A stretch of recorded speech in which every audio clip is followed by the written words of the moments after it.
بسم اللہ الرحمن الرحیم۔ ایم اے اردو پارٹ 2 پہلا پرچہ B S Urdu third semester Shahab Nama Qudrat اللہ شہاب کا لکھا ہوا، جو ایک سوان عمری بھی ہے۔ اس کے متعلق اب بات ہوگی، آپ بیتی بھی ہے، اس صورت میں بھی بات ہوگی۔ سوال ہے، شہاب نامہ کی نمایاں خصوصیات بیان کیجیے۔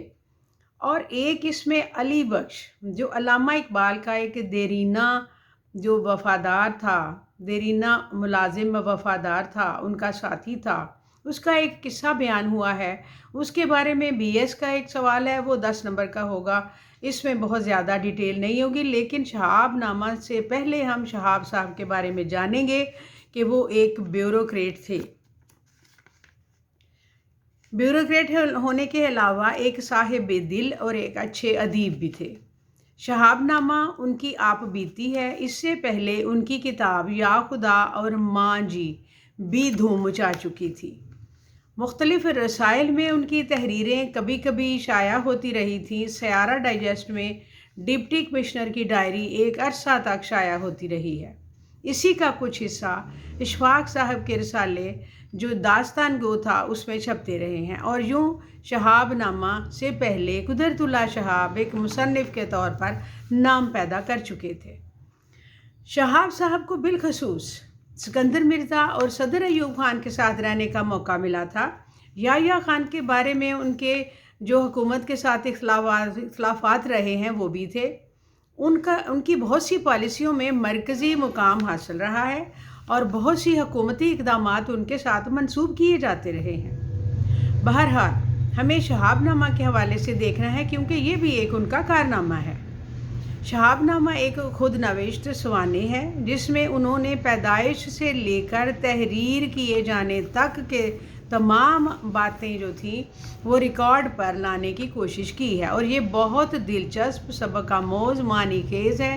انسانی زندگی بذات خود ایک طویل شے ہے، چنانچہ جس میں بہت سے اتار چڑھاؤ، بہت سے غم خوشیاں آتی ہیں، اور یہی حال آپ بیتی میں بھی ہوتا ہے، اور یہی کیفیت ہے۔ اور پڑھنے والا کہیں خوش ہوتا ہے، کہیں اداس، کہیں غمگین، اور کہیں حیرت کا شکار، اور انگلیاں دانتوں میں دبا لیتا ہے۔ شہاب نامہ کے پہلے باب میں، جہاں کہ جموں میں پلیگ جو شائع ہوا، اس قدر پڑھنے والا اس میں محو ہو گیا کہ کسی پل اس کو چین نہیں آتا جب تک کہ پورا واقعہ ختم نہ کر لے۔ اسی طرح عبداللہ ڈی ہوگ کا اسلام قبول کرنے کا واقعہ بیان کیا ہے۔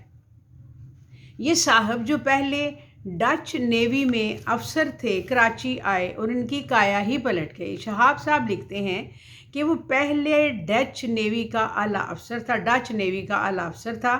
وہاں سے قبل از وقت ریٹائرمنٹ لے کر مرچنٹ جو فلیٹ تھی اس میں شامل ہو گیا اور ایک کارگو شپ کا کپتان ہو گیا۔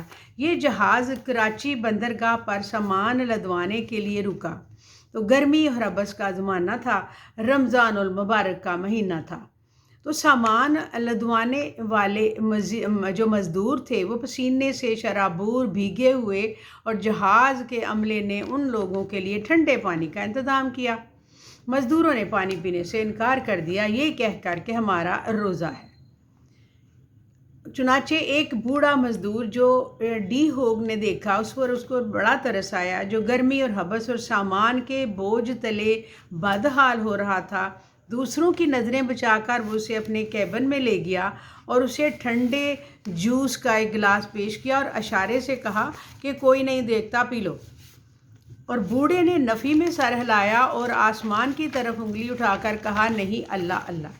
اب اس بات کا اثر ڈی ہوگ کے دل پر اس قدر ہوا کہ وہ ان دیکھے خدا پر اس قدر مکمل اور غیر متزلزل ایمان دیکھ کر ڈی ہوگ اس قدر دل سے وہ شرمندہ ہوا اور وہ دل سے مسلمان اسی وقت ہو گیا۔ لیکن اس کے دل نے یہ تبدیلی، دماغ نے اس کی یہ تبدیلی جو تھی وہ ایک عرصہ کے بعد قبول کی۔ 1 سال میں اس نے انڈونیشی ایک مسلمان عالم کو بھرتی کیا، اس سے قرآن پاک کی تعلیم حاصل کی، حدیث سے واقفیت حاصل کی، اور قاہرہ کی مسجد میں جا کر باقاعدہ اسلام قبول کر لیا۔